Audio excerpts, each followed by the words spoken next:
En 1983, une équipe de très pieux scientifiques ont mené une expérience dans une installation secrète. Ces scientifiques ont émis l'hypothèse qu'un humain privé de tout sens et de tout moyen de perception de stimuli serait capable de sentir la présence incertaine de Dieu. Ils croyaient que les cinq sens occultaient notre conscience de l'au-delà, et que sans eux, un humain pourrait parfaitement établir un contact avec Dieu par la pensée. Un vieil homme, qui affirma ne plus avoir de raison de vivre, fut le seul volontaire en tant que sujet. Afin de le purger de ses cinq sens, les scientifiques ont exercé sur lui une opération complexe, durant laquelle chacune des connexions nerveuses sensorielles ont été coupées chirurgicalement. Bien que le sujet gardât toutes ses fonctions musculaires, il ne pouvait plus voir, entendre, goûter, sentir les odeurs et la douleur. Sans aucun moyen de communication et même sans moyen de ressentir le monde, il était seul, avec ses pensées. Les scientifiques l'ont surveillé alors qu'il parlait à voix haute de son état d'esprit, par des phrases mal prononcées qu'il ne pouvait pas même entendre. Après 4 jours, l'homme déclara entendre de petites et inintelligibles voix dans sa tête.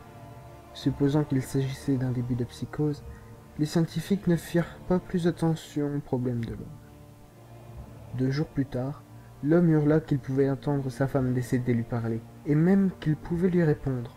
Les scientifiques étaient intrigués, mais ils ne furent pas pour autant convaincus, jusqu'à ce que le sujet se mit à énoncer les noms de proches morts des scientifiques. Il énonça des informations personnelles aux scientifiques, dont seules leurs épouses ou parents morts avaient connaissance. À ce moment, une grande partie des scientifiques abandonnèrent l'étude. Après une semaine passée à converser avec les morts au travers de ses pensées, le sujet devint dérangé. Il disait qu'à présent les voix devenaient trop fortes. À chaque moment passé éveillé, sa conscience était bombardée de centaines de voix qui refusèrent de le laisser. Il s'élança souvent contre les murs, essayant de ressentir de la douleur. Il supplia les scientifiques de lui administrer un sédatif, afin d'échapper aux voix de son sommeil. Mais cela fonctionna 3 jours durant, puis il eut des terreurs nocturnes sévères. Le sujet dit de façon répétitive qu'il pouvait voir et entendre les morts dans ses rêves. Seulement un jour plus tard, le sujet commença à hurler, à se griffer les yeux, espérant ressentir quelque chose du monde physique. Le sujet, hystérique, dit alors que les voix des morts devenaient assourdissantes et hostiles, parlant de l'enfer et de la fin du monde. Un moment, il cria « Pas de paradis, pas de pardon, pas de paradis, pas de pardon, pas de paradis, pas de pardon !» pendant 5 heures durantes.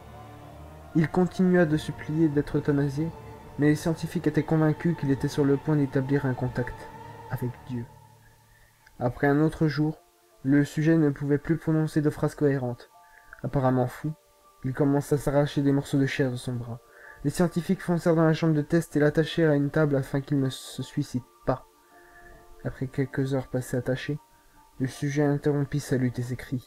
Il regarda fixement d'un air vide le plafond pendant que des larmes coulaient silencieusement sur son visage. Pendant 2 semaines, le sujet dut être réhydraté manuellement à cause de ses pleurs continus. Finalement, il tourna sa tête et regarda un scientifique dans les yeux pour la première fois de toute l'étude. Il chuchota.